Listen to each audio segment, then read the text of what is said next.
Hello guys, and welcome back to the channel, where today guys, I'll be showing you how to stay active in Microsoft Teams. So guys, the first thing that you of course need to do is go to Google and download the Microsoft Teams application.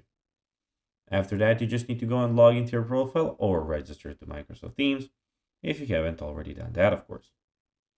But now guys, let's see what we actually have in front of us here. So as you can see, in the top side of the left side of the screen, we have the activity, the community, chat, and the calendar. In the bottom left corner, we have invited teams, and in the search bar in the top side of the screen. But now, guys, let's see how you can actually go and stay active in Microsoft Teams. So you can set a custom status message to let others know when you're available. Go to your profile picture in the top right corner here, as you can see, and click on your current status and select available or busy. You can use mouse jiggler. So a mouse jiggler is a software that moves your mouse cursor automatically, preventing Teams from changing your status to away or offline. You can find these tools online.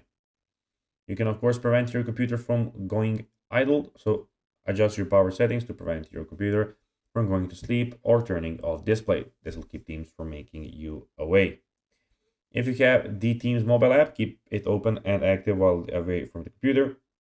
Install the mouse app from your Microsoft Store. This app simulates mouse move activity to keep your status active. Also, you can use a script to keep your computer awake for a certain period. Open Notepad, paste the script, save it as a .vps file, and run it. So guys, that will be everything with this video. I hope that you found this video informative and entertaining, guys. If you did, don't forget to like this video, share it, subscribe to the channel, and put the notifications on, and I'll be seeing you in the next one. Until then, bye guys.